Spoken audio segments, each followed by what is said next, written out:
Salut, c'est BNTech, on va se retrouver aujourd'hui pour une vidéo qui va changer des derniers mois où j'avais stoppé les tutos, où j'avais fait pas mal de plans drone avec DroneTech.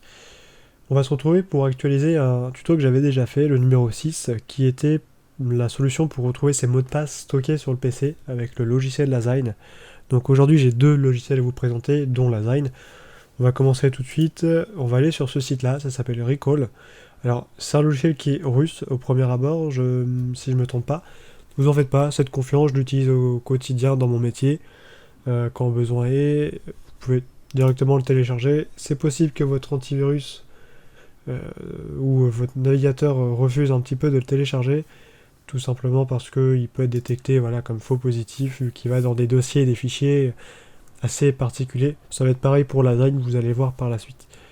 Donc là, je vais l'ouvrir directement, exécuter. C'est une installation toute simple, en plus il est en français. Donc vous choisissez votre langue, suivant, pas de spyware qui s'installe. Voilà. Ensuite, on va aller le démarrer, l'ouvrir plutôt, Recall.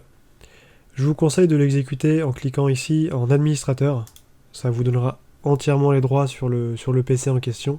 Après là, vous avez trois solutions. La récupération automatique qui va vraiment chercher tout sur votre PC. La manuelle si vous avez un dossier ou un fichier spécifique, si vous êtes plus connaisseur. Et l'émulation serveur. Donc on va passer par la récupération automatique. Là il me demande de fermer Firefox, mais je n'ai pas de mot de passe dans Firefox, donc j'ai pas besoin de le fermer pour ma part. Donc là voilà, vous voyez qu'il a récupéré déjà pas mal de choses en quelques secondes. Au début ça va être beaucoup les licences Microsoft Office, Windows et toutes vos licences de logiciels bruts. Les mots de passe vont arriver après quand il aura regardé un petit peu les navigateurs. Il faut être patient, ça peut prendre pas mal de temps selon votre PC, votre nombre de logiciels installés.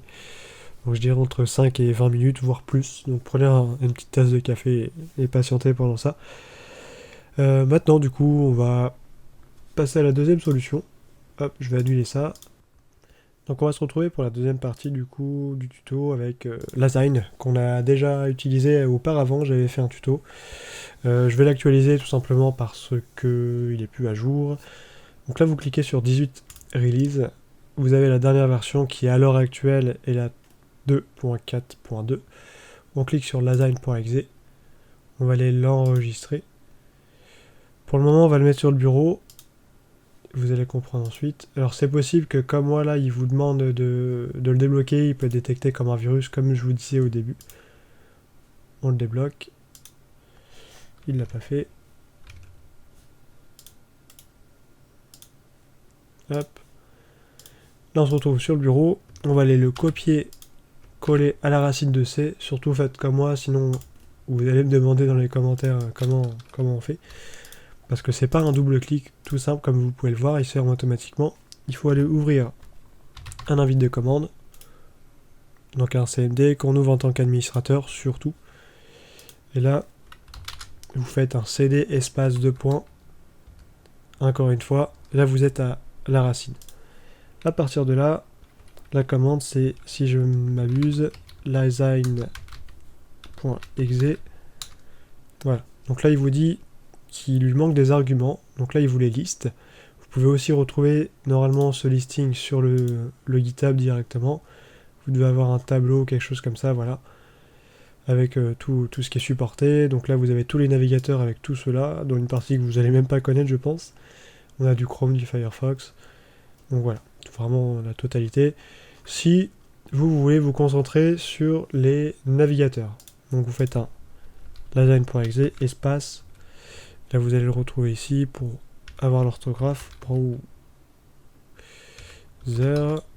Hop. Et là, il va chercher. Il faut attendre un petit peu.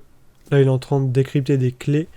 Donc, je sais pas, voilà. J'ai pas de mot de passe enregistré dans mon navigateur. J'utilise Dashlane, qui est un coffre-fort de mot de passe. Mais vous allez retrouver si vous en avez de stocké, bien sûr. Après, vous pouvez le faire pour un tas de choses. Wi-Fi. Si vous avez des clés Wi-Fi d'enregistrer, il va les retrouver. Moi, voilà, il en a retrouvé une que je vais masquer forcément à la vidéo. Donc voilà, ça se passe comme ça. C'est pas très compliqué une fois qu'on a la documentation sous les yeux comme moi. Après on peut faire, je pense, All. Et voilà, le mieux c'est de faire ça. Là il va vraiment tout faire. Donc ça va défiler, il va retrouver toutes vos clés.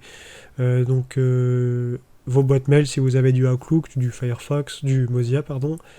Du Putty si vous avez du Putty et j'en passe. Donc voilà, écoutez, c'est à peu près tout ce que je voulais vous montrer. Si vous avez des questions, si j'ai loupé des choses, n'hésitez pas à me le dire en commentaire. Je vais être assez régulier, je vais essayer de répondre au maximum possible. Donc voilà, je vous remercie d'avoir regardé la vidéo et je vous dis à une prochaine fois. Merci.